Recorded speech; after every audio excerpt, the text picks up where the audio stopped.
અરે સાંભળે છે, તારા માટે એક સરપ્રાઈઝ ગોઠવી છે મેં.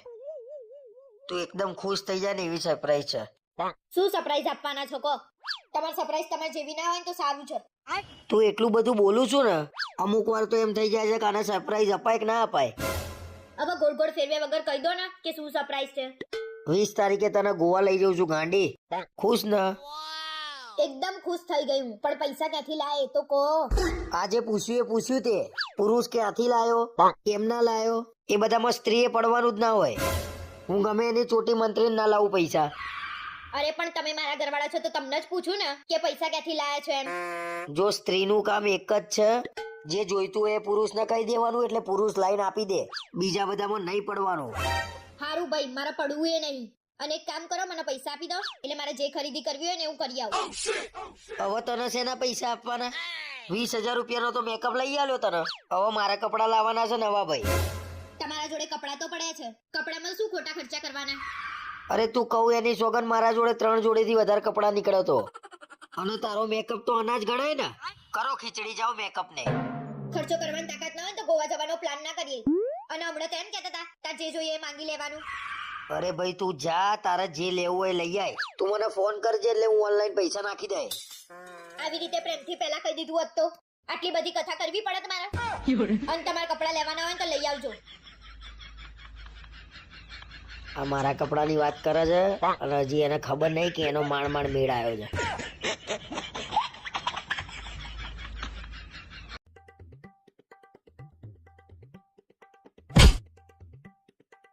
અરે ગભરાઈ ગયો હું. આ રીતે બેગ મુકાય? અને અડધી રાતે શું છે? ફરવા નહીં જવાનું તો બેગ પેક કર્યા વગર ફરવા જઈશું. આટલા ઉત્સાહથી પિયરે રહેવા જતી હોય કેટલો આનંદ થાય મને. તમે ગમે તેટલું કહો ને તો હું જવાની તો નહીં જ. અને હા, લગન પછી આ ઘર મારું એ ગણાય, એટલે ડાયા ના થશો. કોઈ પુરુષ સ્ત્રીની સામે આજ સુધી બોલી શક્યો છે? પાછા અમુક તો જો ને કોમેન્ટ કરવાના કે અમે તો મર્દ છીએ, તાર જેવા બાયલા નહીં. શું બોલ્યા તમે? અરે ભાઈ તને નહીં કહેતો. એટલે છે ને મિત્રો, આવી નોક જોક તો થોડી ઘણી થવી જોઈએ તો પાછળની જિંદગીમાં યાદ આવે.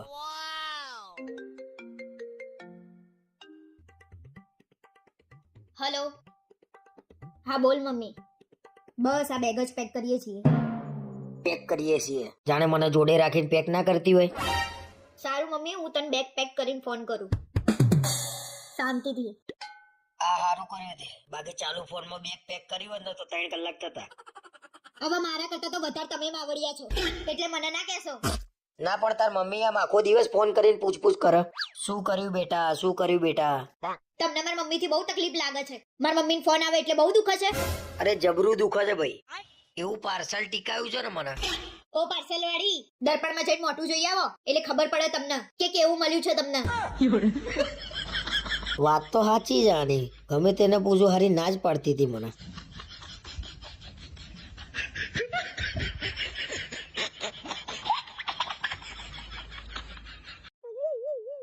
ઓ ભાઈ તને છેલ્લી વાર કહું છું, હવે ચાલુ પતંગ તોડતો નહીં તું. આ એમ કે છો હું તો પતંગ તોડીશ જ. તમે શું કરી લો છો?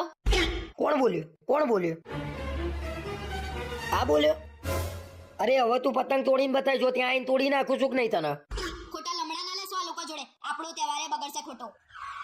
અરે તું બોલ્યા વગર બેહી રહે છે, તું શું લેવા વચ્ચે ડાહી થઉં છું? મને ના બોલશો તમે. તમારે જઈને મારામારી કરવી હોય તો કરો ને. મારે શું?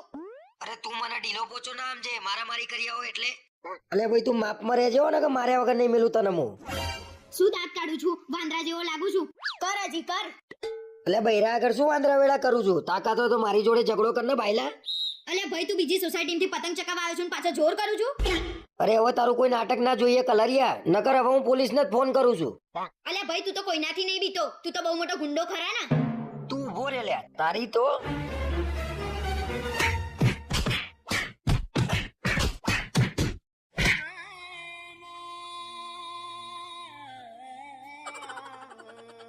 મેં ના નથી પાડી. ના જશો તમે. તે જોયું? એને 4 મારીને તો મેં સામે એક તો મારી જ છે. એ તો મેં જોયું. બધાએ ભેગા થઈને તમને 4 આપીને એમાં તમારી આ હાલત થઈ ગઈ. હું ખોટો ફોર્મમાં એના લોકો જોડે લડવા જતો રહ્યો.